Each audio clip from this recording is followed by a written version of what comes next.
Bismillahirrahmanirrahim. Assalamualaikum warahmatullahi wabarakatuh. Sahabat muslim yang dirahmati Allah, kali ini ada cuplikan yang saya ingin sajikan perihal dengan perjuangan seorang wanita yang menjemput hidayahnya menjadi seorang mualaf. Islam. I've been getting a lot of questions about why I converted, when I converted, and just general questions around that experience. So I thought today I would make a video talking about my story and how I came to Islam and converted. So as I sat down to make this video, I realized that I have never actually told this story before. It's not something that I really talked about before. So hopefully this story isn't too all over the place and it makes sense, and it kind of is just a succession of a lot of events in my life that have happened over the course of a few years that led me to where I am now. So I'm kind of just going to try to go through that. I just wanted to make it clear that in this video, I'm definitely not trying to bash any other religions or faiths or be negative about them. This is solely just my experience and kind of what happened with me. So of course, I'm not trying to put down anyone else's way of life or religion. I have a lot of respect for people of all faiths. So let's get into the video. So to start, for my background, I grew up in the US and my parents raised us Catholic, and they were pretty religious and strict with us growing up on the faith. So being Catholic was a big part of my identity and my upbringing. So, you know, we would go to church every Sunday. We would pray the rosary as a family all the time. We would be praying before dinner, before school in the morning. It was pretty central to my childhood, especially growing up. My sisters went to Catholic school, but I did not, so I never had that experience. But regardless, it was still pretty influential in my upbringing. So as a child, I always believed in God. I always believed that there was like a higher power, and I would pray to God and have a relationship with Him. But as I got older, things kind of started to change, and I feel like with a lot of people, that's kind of what happens. I kind of had a lot of doubts about the faith, about Catholicism in general. So as I got older, I definitely started to struggle with. Please stop taking loans for the survival of your business. I understand that sometimes the teachings of Catholicism and the Bible, there were a lot of things that just didn't make sense to me, and when I would ask questions, I never really got an answer. I would just get like, oh, you know, that's just how it is, or that's just kind of, you just have to believe. And I didn't really buy that. I didn't like just having to believe in God as the most loving, the most forgiving, the most merciful, like I should have. I also struggled with the fact that the Bible had been changed a lot, and a lot of the stories in there just didn't make sense to me. So there was just an accumulation of things that just I didn't believe in, and I couldn't just accept the fact that I needed to believe in them blindly without having any proof. And I think living in the US, a lot of people aren't really religious, and religion isn't something that's talked about a lot. So as a child and when I was growing up, religion wasn't something that I really talked about with people outside of church. It wasn't like seen as cool, I guess, to be talking about God or talking about religion or faith. So it wasn't really a central part of my life as I got older. It became kind of something where I went to church, I prayed on Sundays, and that was it. I didn't bring God throughout every day of the week. I didn't really make Him a central part of my life. And as I got older, I kind of stopped wanting to go to church and stopped wanting to participate, just because when you don't have that foundation of belief, it's hard to want to enter into the religion. As I got older, I just felt like I was going to church because of my parents. It wasn't because that I believed in it. It was because that's what my parents believed in. That was what I was raised. So that's kind of what I have to do. That's like the way it is. So as I got older, I definitely moved more away from God. I didn't really feel connected to the faith. I didn't feel connected to the religion. So I moved away from church, and I moved away from Catholicism in general. And this was about the time when I was starting college. So as with a lot of people, you're kind of trying to branch out and learn more about the world, kind of trying to seek out more knowledge. And I was trying to find myself. And it was at a point in my life where I felt really like directionless and at times like hopeless. And I felt like I needed some structure in my life. And I ended up kind of missing going to church and having that like feeling of tradition and consistency because it was familiar to me. So I tried going to Catholic church again, and it just didn't really make sense sense to me. So I decided to look into going to a non-denominational Christian church. So I would go on Sundays to the non-denominational Christian church, and that was so different from anything I had ever experienced. It was like the polar opposite of what Catholicism was. Very different, and I had never really seen outside of what Catholicism was. So it was like a kind of like a shock to me. So like it was a lot of singing and music, and they had like a screen that had the music lyrics, so it felt kind of like karaoke. The pastor would always give really good sermons, and you would leave there feeling really good. But I remember always leaving and like feeling like that didn't feel like church to me. It didn't feel like religion, and I felt like I wanted more out of it. So like, yes, I would always feel really good, and like the pastor would always make the sermons really relatable, and I didn't feel that fear of God like I did in Catholicism. But regardless, I didn't really like the experience, and I felt like I missed that tradition and that like structure of Catholicism. So at that point, I felt pretty confused, because I felt like, okay, well, if Catholicism doesn't make sense to me and non-denominational Christianity doesn't make sense to me, then there's nothing. At that point, the thought of looking into other religions, it wasn't anything I ever thought I could do, and I had never really been exposed to other religions other than Christianity, because that's not really taught in public school, and that's not something that I really sought out. And obviously being raised Catholic, you kind of just learn that one way. So I hadn't really been exposed to anything other than Christianity. It was all I knew. So I would never have even thought that I could look outside of Christianity, because it was part of who I was. So I kind of became kind of upset and just like kind of resentful at the faith in general, and just thinking like, okay, well, if this doesn't make sense to me, then I guess I am not going to be a religious person. I'm not going to have faith, because I don't believe in any of this. And even though I believed in God, I couldn't find that connection. I couldn't find a religion that made sense to me. So that was definitely a difficult period in my life where I felt like kind of directionless, and I didn't know kind of what to do. So as I mentioned, at this point I was in college, and this is where me and Hassan met, who is my husband now. So the area that I grew up in and still live in now is pretty majority Christian, and there's a very small minority Muslim population. And Hassan was actually one of the first Muslims that I think I ever met. And it wasn't something that I ever really thought much about. It was just interesting that I had never really met a Muslim or been exposed to what they believed in. Just because, like I said, I was kind of ignorant to what other faiths kind of believed, because I had never sought out that information. So it even seems like so ignorant to say now, but I didn't even know that Muslims and Christians believed in the same God. Like, that's how much I just didn't know about the religion. So it was interesting as I got to know him more and got to know more about his religion. Like, I had a lot of questions and I was really curious about it, but obviously at that point I had never considered the fact that I could be Muslim. And of course in the media, the way that Muslims are portrayed and the way the Middle East is portrayed, there's just so many stereotypes. So I didn't know, other than kind of what the media had told me. So as a few years passed, we were still in college and we decided that we wanted to enter into a relationship. Mummy कुछ मंगाऊंगी आपके लिए Zepto से दूध धूप दिया बत्ती lighter match box. At this point, he kind of explained to me that in Islam and in his culture and religion, that dating isn't really a thing. You don't date, you kind of get the approval of your families, you get engaged, and you get married.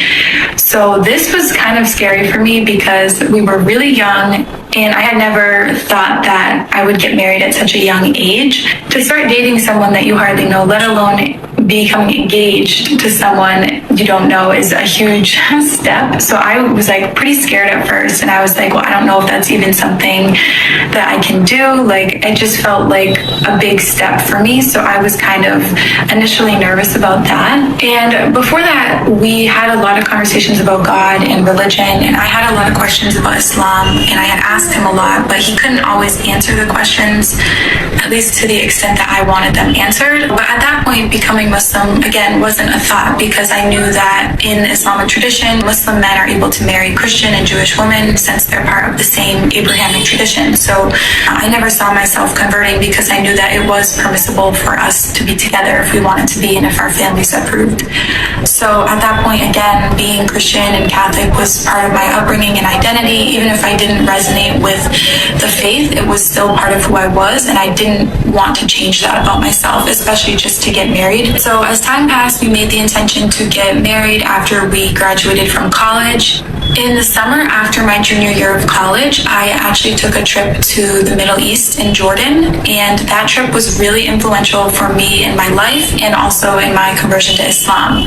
So I was selected to participate in a 2-week international workshop in Amman, Jordan, and there I worked with other American students and Palestinian students, and we were learning about youth civic engagement in both of our regions and kind of how youth participate in the civic communities. I went on that trip not really knowing what to expect. This was my first time going outside of the US other than to Canada, and I was so excited to be kind of immersed in another country, in another culture, and kind of have the opportunity to travel outside of where I've lived my whole life. So I went into the trip super excited to meet new people and to learn new things and kind of just be immersed in another culture for a couple weeks. So the entire experience was very short. It was only a couple weeks, but it was honestly a really influential trip, and it was really influential in my life. And while I was there, I definitely got exposed to Islam even more. So because it is a Muslim majority country, I kind of got the opportunity to see what Islam is like in the Middle East and meet Muslim people, Muslim women, hear the adhan every day, 5 times a day. Hearing the adhan every day was something that was so beautiful, even though I couldn't understand it because it was in Arabic.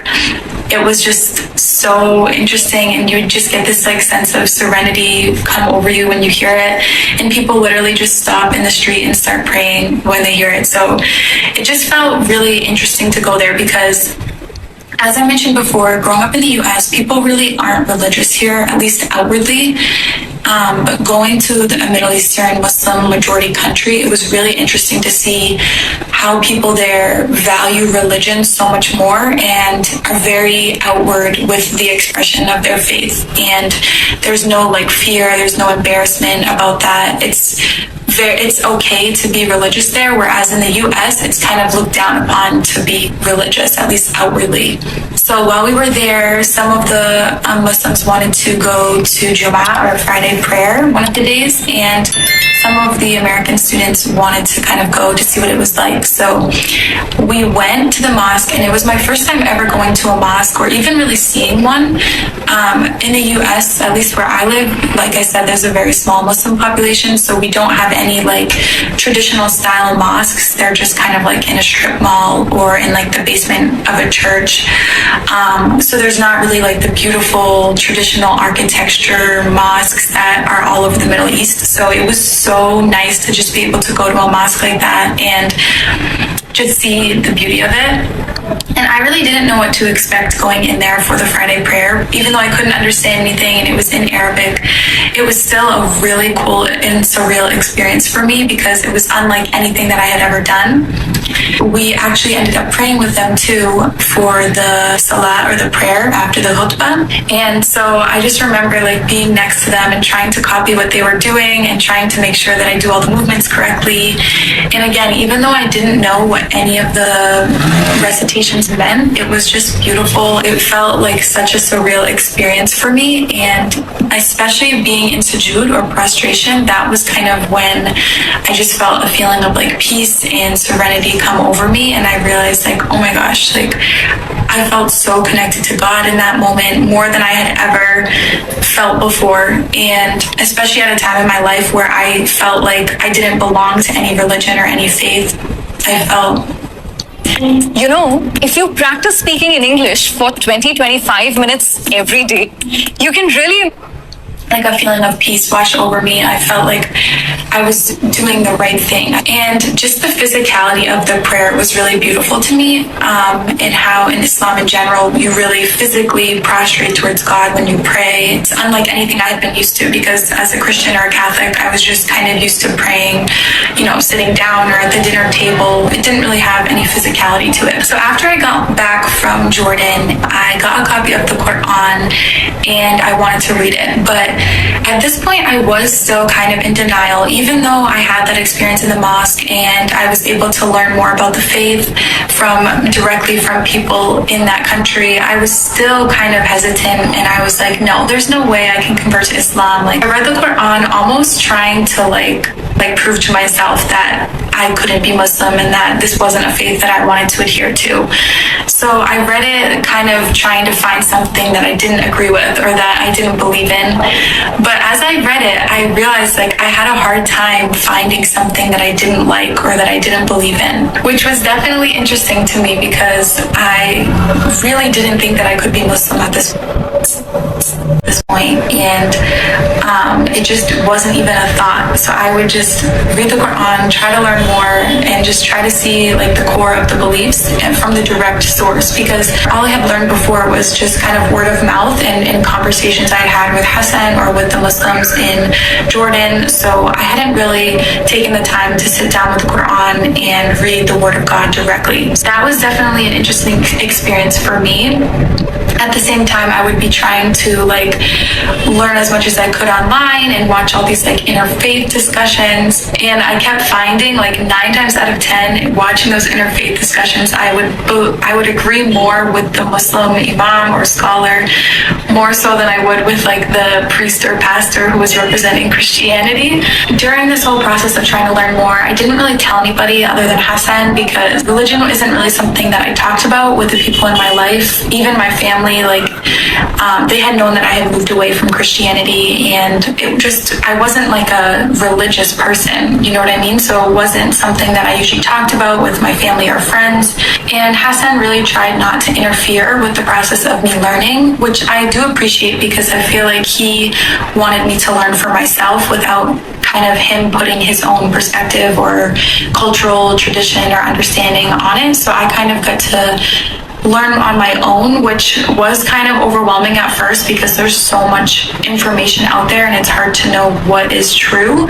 But I did feel like I was able to have my own personal experience with learning about the religion rather than kind of learning through someone else. So at this point in my life, even though I wasn't saying that I was Muslim and I still was in denial about the fact that I believed in a lot of the teachings, I was trying to make a lot of transitions in my life. Something that I really liked about Jordan was the fact that everyone dressed really modestly there. And before we went on the trip, we got like an email from the coordinator, and they said like, make sure that you only bring really modest clothes, make sure that you're like completely covered when you go there, and which was obviously fine with me. I really learned the value of modesty and appreciated that the woman there dressed really modestly. And I feel like in the West, or the US, or the West in general, like fashion and trends are so like highly regarded, and you're supposed to kind of just wear what everyone else is wearing, even if it's not modest. And I feel like the fashion in the US is just kind of like, how little can you get away with wearing? And it's just like, I was kind of sick of that, especially after seeing what it was like in Jordan and how like beautiful modesty actually was. I was just kind of like, I don't want to like fall in this trap anymore and dress like this anymore. So I kind of started trying to transition my wardrobe to be more modest, and so I was changing the way I was dressing, and like in subtle ways I was also changing the way I was acting. And at this point also, I was cutting out a lot of people in my life and a lot of people that I was friends with. And although this was pretty difficult for me because it was a period in my life where I felt really lonely, I felt like a lot of people in my life just wouldn't understand, and also just wouldn't maybe keep me on the right path that I was seeing my life going. So I kind of didn't want to explain myself to these people, and obviously these people knew me as someone who was never really outwardly religious. So to become a completely different person in their eyes and just start being outwardly religious probably would have shocked them. And I just didn't want to go through the process of having to explain myself because I didn't feel like I had to. And I also felt like these people might not keep me on the best path towards where I saw my life going. So at this point, I really was cutting out a lot of people and a lot of friends that I had. So as I said, this was a pretty lonely time for me, and it was really confusing for me because I felt like I couldn't tell anybody. I had no one to talk to about it, but I really thought that this was the truth. After I read the Quran, I realized like I believe in this. Like, this is kind of what I believe in. And even though I felt at the time like I couldn't convert, I really felt like this was the truth and this was a religion that I could adhere to. So at this point, I was still living with my family, and I was really nervous about them finding out. I wanted to try to pray again, kind of to see if I still felt that like closeness with God as I did when I was praying in Jordan for the Jummah prayer. So I like typed up this little like prayer guide for myself, and like I would be praying like at all crazy hours of the night in the dark, and just hoping that my family like wouldn't walk in and see me praying. But I just remember still like being in sujood, the feeling of closeness with God that I experienced was unlike anything I had ever felt before. And growing up, I always believed in God, but I just had kind of like ups and downs with my relationship with him. But the feeling that I felt when I was praying, reading Qur'an, learning more about the faith, it felt right. It felt like a religion that I wanted to be a part of. I felt so close to God, like I had never felt in my life. So just being able to pray was really impactful for me as well. This was around the same time last year, and Ramadan was coming up. Hassan asked me if I wanted to try fasting, since it was one of the pillars of the faith, and he knew that I was becoming more and more interested in converting. So he said like, okay, why don't you try fasting? And initially I was really nervous, and I was like, okay, like I'll fast, but I'll still drink water. And he was like, okay, well, that's not really fasting then. So eventually I did try fasting, and I didn't do it for the whole month of Ramadan, but I did it for a few weeks. Tabarakallah, luar biasa sekali ya kisahnya. Dan memang dari kisah ini kita bisa memetik sebagai sebuah motivasi untuk mempertebal iman. Namun, ya pastinya ada yang berbeda pendapat. Bagaimana dengan komentar dan tanggapan dari cuplikan yang tadi kita lihat bersama? Semoga bermanfaat, dan silakan cantumkan di kolom komentar. Terima kasih menonton. Sampai jumpa kembali di postingan berikutnya. Assalamualaikum warahmatullahi wabarakatuh. I do wish I did it earlier, because I do feel like I waited a long time, just because of my fear of kind of what other people would